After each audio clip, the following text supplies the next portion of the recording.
Nando v Movies has created an awesome playlist of different YouTubers talking about their favorite scenes from the Marvel Cinematic Universe.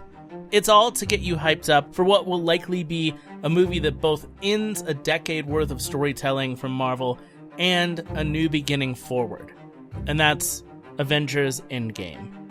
The MCU is playing a major game of chess with its characters.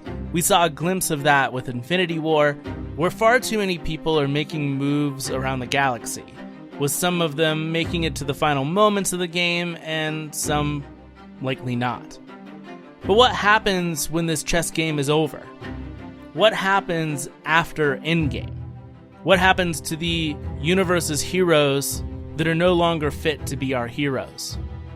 There will need to be others, and an old guard will need to pass on to the new. It's a conversation about trust and an opportunity to be someone different, someone better. And that's the story that we get with Antman. For many of the MCU films, we get an origin story based around a first. Tony Stark was always the first Iron Man. Steve Rogers, he was the first Captain America, and so on. If you were a comic book fan, you were familiar with these versions of the characters. But in the Ant-Man film, which is, I think, one of the most underrated and one of the most fun Marvel films, we meet Scott Lang, and if you've been a comic book fan, you'd know that Scott Lang was not the original Ant-Man. Hank Pym was. And the concept of Hank being the first Ant-Man does carry over into this film, but the timeline is skewed slightly. Hank now is older, he's seen his battles, and is still dealing with the pain of being one of the world's heroes and losing his wife in the process. Your mother convinced me to let her join me on my missions. They called her the Wasp. She was born to it. And there's not a day that goes by that I don't regret having said yes. Michael Douglas as Hank Pym is perfect casting, as he illustrates the need to still save the world while knowing he no longer can himself. When Scott asks why Hank brought him into his home, Hank doesn't fully open up to Scott, and that's because of his relationship with Darren Cross, our eventual villain in this film. When Hank passed along his company, Pym Technologies, to Darren Cross, he trusted him to use the science and technology they had created for good. But Darren would go on to use it in the same way that the Starks used technology, to further war and destruction for profit. That idea of trust is what gives reluctance to Hank opening up fully to Scott.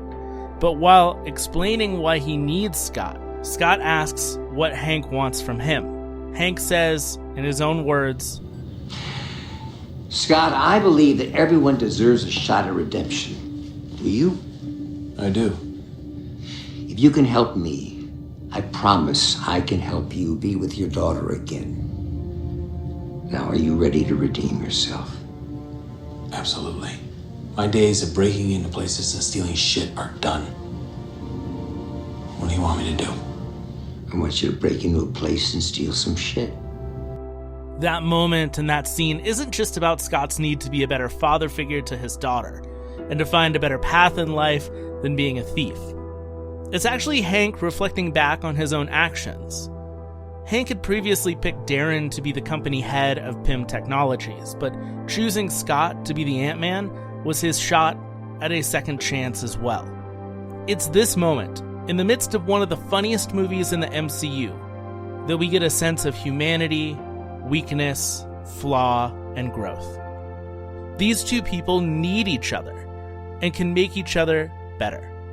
The rest of the film's heist motif plays out with Hank playing what Ned in Spider-Man Homecoming deems as, "Can I be your guy in the chair?"